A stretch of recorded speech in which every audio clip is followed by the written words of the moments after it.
Hello, welcome to Operations Management.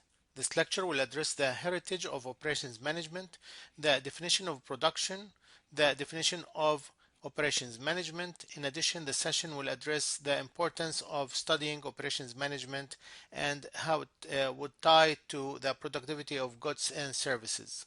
The challenges facing productivity will be discussed and explained through some examples, including multi-factor productivity calculations. Operations are defined as the activities involved in running a business for the purpose of producing a value for the stakeholders, whether a physical product or a service. Production is the creation of goods and services. Operations management is the set of processes, tools, and techniques that will be used to manage activities which create a value in the form of goods and services by transforming inputs into outputs. To produce goods or services, companies require three essential function areas: marketing, which generates demand; production slash operation, which creates the product itself; finance and accounting, which tracks cash flow and organizations transactions. For example, in the commercial bank, the product provided will be the different services offered by the bank. To fulfill these services, a bank must have operations, finance, and marketing. Operational activities will be defined and linked to other areas with the system. Same for the airline industry. We need operations that will create a value for the customers and will be supported by marketing and finance and accounting. In manufacturing, operations might be more defined and cover facilities, production and inventory control, quality assurance and control, supply chain management, the manufacturing process itself, the design, the industrial engineering, and process analysis. Since we mentioned the supply chain, it will be a good time to introduce the definition of a supply chain as a global network of organizations and activities that suppliers or supplies a firm with goods and services. The partners of the supply chain collaborate to achieve high levels of customer satisfaction, efficiency, and competitive advantage. Why it's important to study operations management?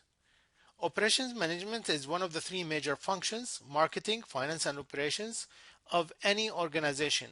How people organize themselves to produce something. We want and need to know how goods and services are produced. We want to understand what operations managers do, which will help to develop the skills needed to be a successful manager.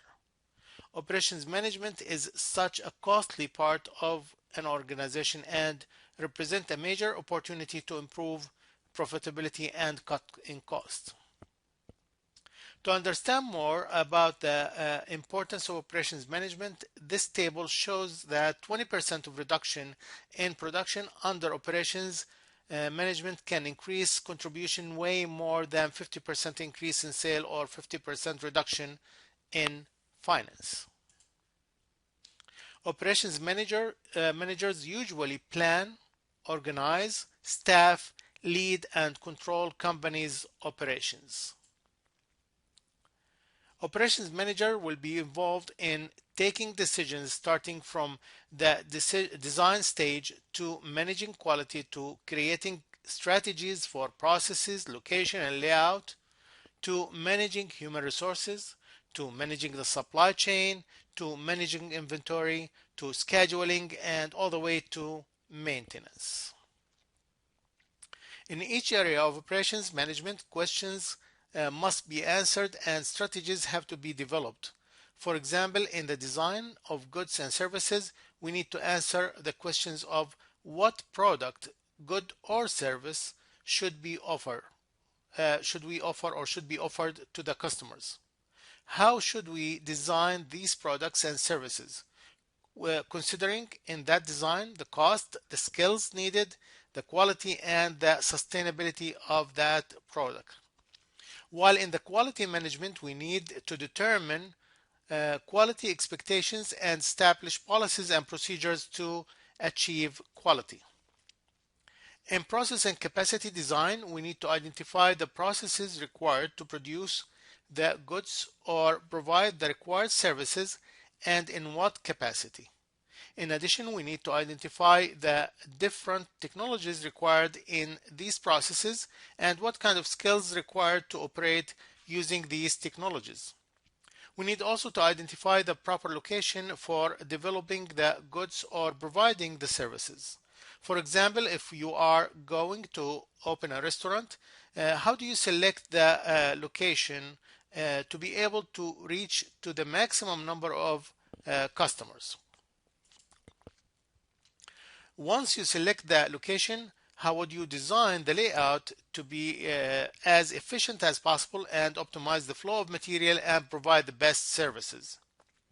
After identifying the location and designing the layout, you start recruiting the required talent and people with proper skills, providing them with the reasonable environment of work setup and of work and set up your expectations for them. Knowing the product and product components, you start looking for the vendors who will provide the material that will be required to produce the product. Are you going to buy the product or you have the abilities to try and build it in-house? How would you select the proper supplier who will meet product specifications, ship in time, and fulfill orders when needed?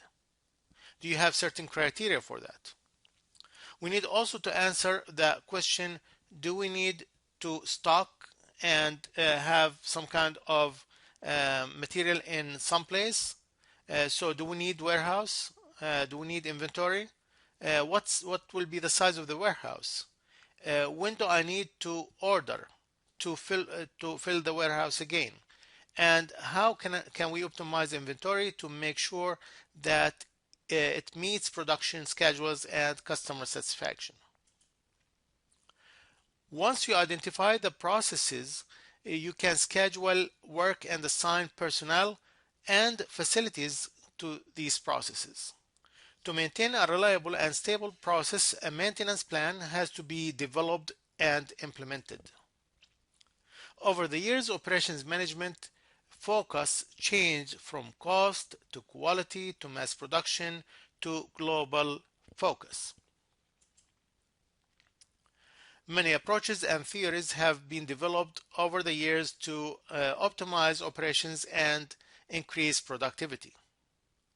In the 1700s, Adam Smith wrote his notes about the factory where workers broke the labor required to produce one pen into different activities, each of which assigned to a person. So each person will be doing certain part of the job of building or producing that pen.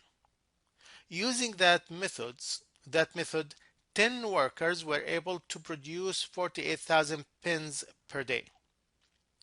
At the beginning of the 1800s, Whitney introduced the standardized parts concept. If you have more than one model, then why not to standardize the parts and use the same parts in most of these different models? In the late 1800s, Taylor introduced the concept of analyzing companies' data and making the decision based on scientific approach, which called the scientific management.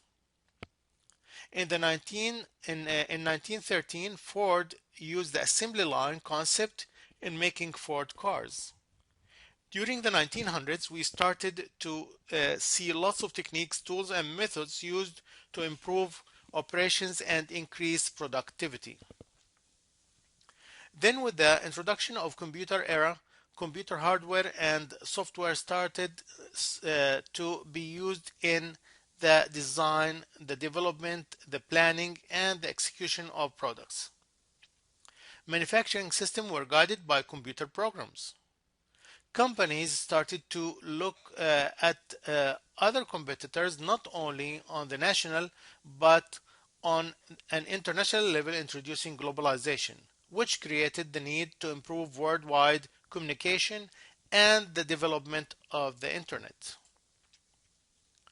Since then, other related concepts, methods, and technologies were introduced which assisted in global communication and competition, uh, um, and all that increased of course, the competitive advantage and productivity in agriculture, manufacturing, and service all over the world. Most likely you heard about, the Wi-Fi creation, the service-oriented architecture, the big data. It's a big deal now, and it's all over the place. Everybody is dealing with big data and big data analysis. The artificial intelligence, the social media, and the effect of social media on marketing and on production, the cloud computing, the Internet of Things, the data visualization, smart factory, a smart city. And of course, if you put all these together, the artificial intelligence, the big data analytics, the cloud computing, Internet of Things, data visualization, all together will build what we call the fourth revolution of industry, or Industry 4.0. So we have been talking about operations related to goods and services, but what's the definition of services? Services are economic activities that typically produce an intangible product, such as education, entertainment, lodging, government, financial, and health services. Manufacturers produce tangible product, so services often uh, will be intangible, and that's the difference between the goods and services. Operations activities are performed in both manufacturing and services. Distinction between goods and services is not always clear. Some of them will overlap. Actually, there are few pure services that you can find in the industry. This matrix lists some of the differences between goods and services and provides some examples for each. Over the years, and in the United States in particular, agriculture industry decreased and manufacturing and services increased. With outsourcing options and cheap labor in other countries, manufacturing also started to decline and services continue to climb. By 2025, services will reach way above 80% in the United States workforce. This table shows some of the percentages of different sectors of industry in the United States. For example, education and medical is around like 16.2%, while manufacturing is 7.9%, construction is 4.3%, and agriculture is 1.5%. As stated before, very few pure services, since if most of these services overlap and use some of the goods within their services. For example, when you say fast food or restaurant, now remember that the meal itself is being produced in the back, so that's a tangible, something tangible that will be introduced to the customer in a restaurant. But the service itself, that's intangible. So you have both intangible and tangible product that will be associated together in a fast food restaurant or in a seated restaurant. There is a perception that services are low paying jobs. Actually, if you look at the data that's been published on the net, you can see that 42% of service workers receive above average wages. 14 of 33 service industries pay below average. Retail trade pays only 61% of national average. Overall average wages or wage is 96% of the average. That will be all for the session. If you have any questions, please feel free to ask me or use the provided channels, and I will be more than glad to address your questions. Thank you and have a great day.